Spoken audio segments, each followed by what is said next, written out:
Oke teman-teman, Assalamualaikum warahmatullahi wabarakatuh. Selamat pagi, siang, sore, dan malam dimanapun teman-teman itu berada.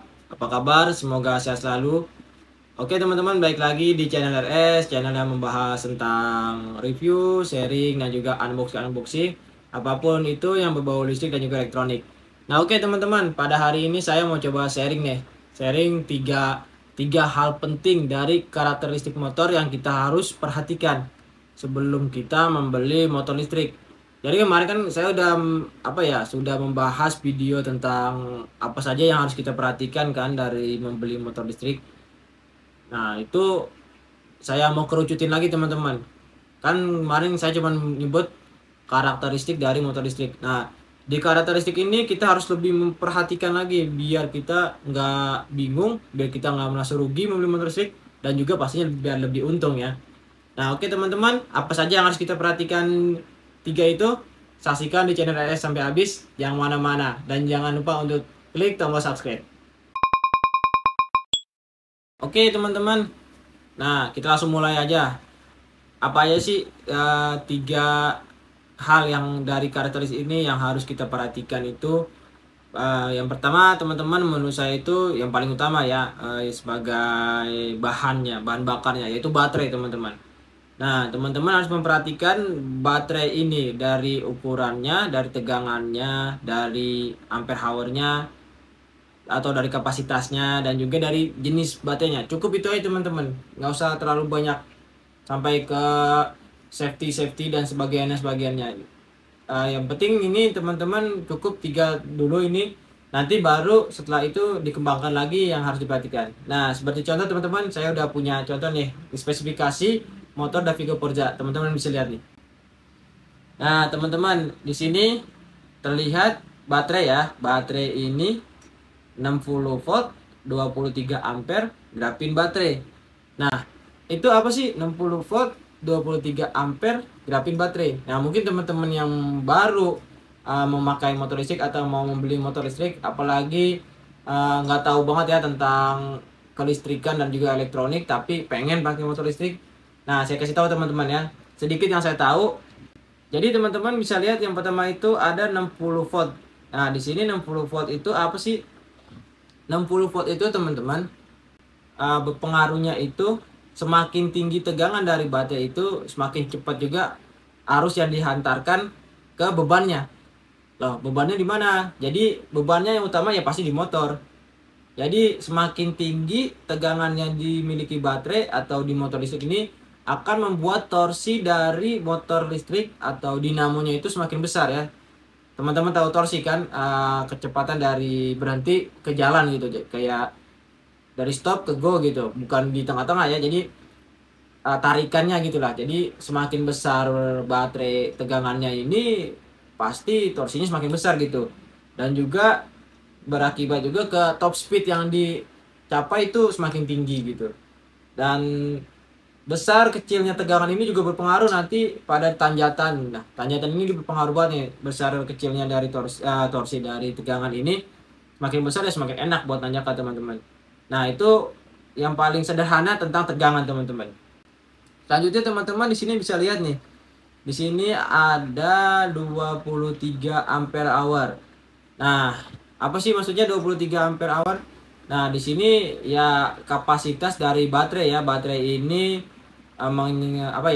mengalirkan mengalirkan arusnya itu sebesar 23 ampere per jam. Tapi sebenarnya di sini 23 ampere ini menunjukkan kapasitas dari baterai yang ada di motor ini. Seperti ini contoh saya ambil dari Davigo Forza ya, Davigo Forza yang keren banget bentuknya, ini keren. Nah, 23 ampere ini berpengaruh pada apa nih motor listrik? Jadi yang paling terlihat jelas 23 ampere ini atau ampere hour ini berpengaruh pada maksimal jarak yang ditempuh. Jadi kapasitas baterai berbanding lurus dengan maksimal jarak yang ditempuh. Kalau kapasitas semakin besar, kapasitas semakin tinggi, ya jarak tempuh semakin jauh.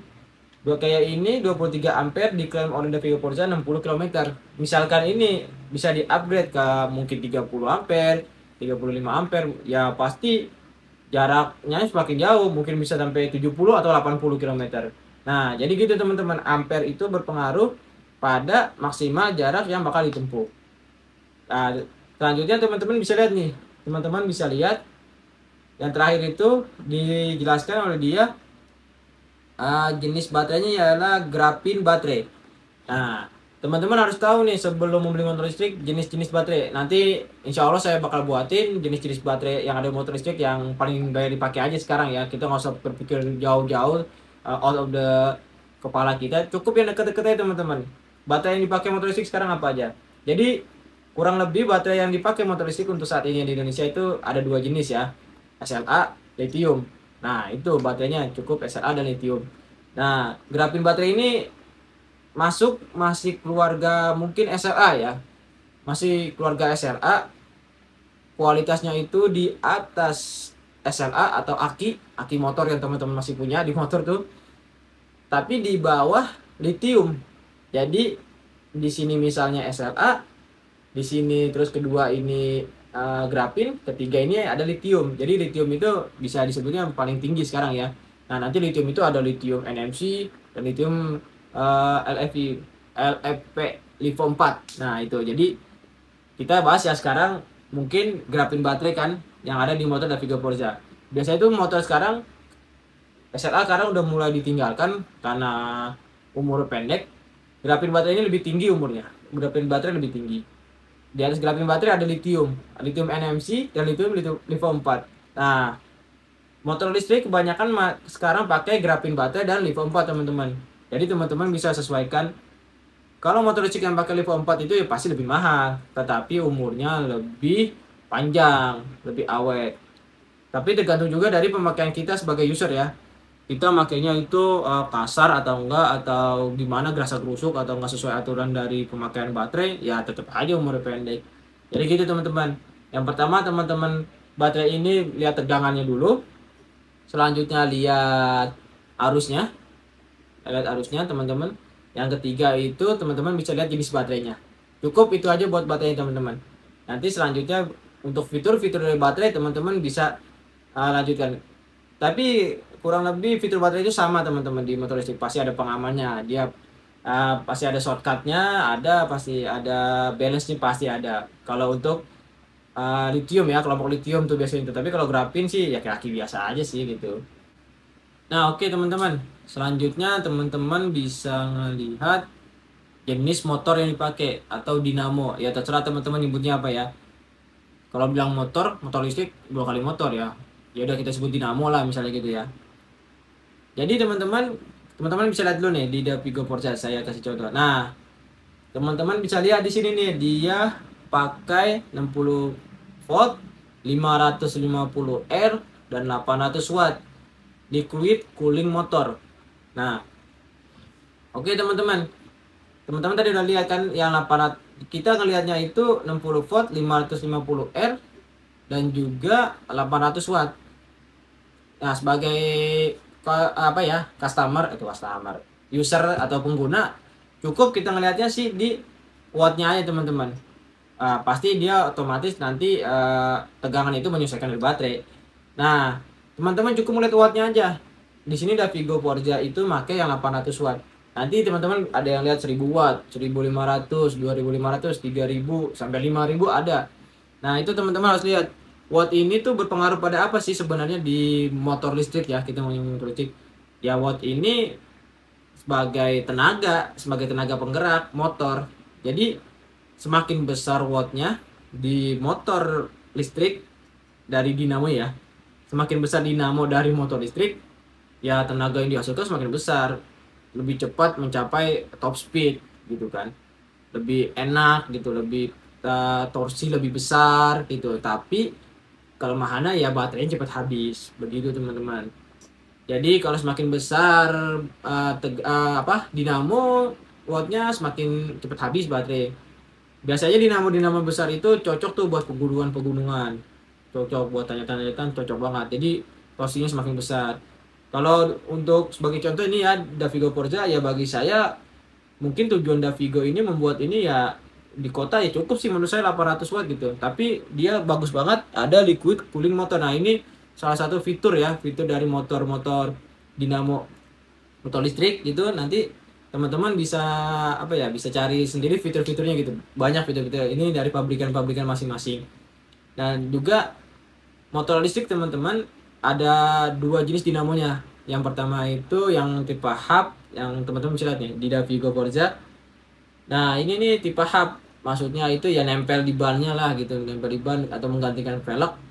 Saya sebut hub atau tromol, kita biasanya sebut tromol juga sih gitu. Nah yang kedua itu tipe mid drive, jadi nempel di tengah-tengah itu, di depan swing arm itu kayak gesit. Nah gesit tuh dia pakai motor tipe mid drive di tengah-tengah gitu, disalurin dengan V-belt ke belakang, ke roda belakang, jadi kayak motor matic biasa teman-teman. Nah keuntungannya untuk yang mid drive itu ya untuk tanjatan lebih enak, dia torsi lebih besar dan juga bisa diatur rasio gearnya, ganti ban mungkin lebih gampang gitu. Nah kalau untuk yang tipe hub ini atau tipe yang di dinamo ini, yang di velg ini juga punya keuntungan teman-teman. Yang pertama tidak ada energi yang terbuang, jadi benar-benar itu muter di situ ya, energi benar-benar di situ, jadi nggak ada energi terbuang lah, energi sia-sia gitu. Dan juga lebih awet pasti ya, dua-duanya lebih awet sih, dua-duanya lebih awet, tapi ini kayaknya lebih rapet gitu ya, lebih kuat sih kayaknya. Pasti ya kekurangannya di sini dia susah ganti ban gitu. Kalau mid drive setahu saya kekurangannya ya mahal. Pasti itu teman-teman. Oke teman-teman, kita lanjut yang tiga. Oke teman-teman, yang tiga menurut saya yang terakhir lah, nggak usah perlu banyak-banyak kita apa ya terlalu mikirnya. Yang ketiga itu controllernya teman-teman. Nah controller itu kita harus perhatikan banget, dia pakai controller apa sih, controller jenis gimana gitu, apakah yang Fotol kayak gitu, Fotol, keluarga Fotol, Nanjian. Nah sekarang juga yang keren, saya salut dari BRT Indonesia bikin Juken ya, itu keren banget. Nah itu kita harus perhatikan teman-teman. Biasanya tuh ya susah sih, kita mana mungkin kita bongkar itu motor di situ. Bisa teman-teman tanya-tanya aja, atau yang lebih enak nih teman-teman test drive. Nah jadi bisa ketahuan teman-teman kalau pakai controller yang teman-teman kendaki, pasti teman-teman semua incer controller yang halus. Nah itu pasti nggak mungkin teman-teman milih yang nyendat-nyendat gitu atau yang bisa standing. Nah itu saya rasa dikit sih yang mau seperti itu. Nah teman-teman triknya itu bisa test drive. Teman-teman test drive aja. Jadi mau beli motor listrik udah perhatikan dua tadi, motor udah diperhatikan, baterai udah diperhatikan, tinggal teman-teman test drive aja kan. Teman-teman test drive, teman-teman rasakan feel-nya di mana enak. Nah itu berarti udah pas controller buat teman-teman. Controller itu berpengaruh juga ke top speed ya teman-teman ya. Semakin controller itu bisa diatur-atur juga buat top speed. Tapi hati-hati teman-teman, jangan terlalu tinggi top speednya. Motor listrik itu karakteristiknya berbeda ya sama motor biasa. Dia masih gesur aja kalau kita lepas gasnya. Dan juga nanti terlalu banyak apa ya, energi yang masuk, atau sebetulnya energi sih, atau tegangan atau watt yang ke motor itu, umur motor jadi pendek, baterai juga pendek. Jadi standar-standar aja, mungkin top speed 80, 90 udah cukup lah menurut saya. Oke teman-teman.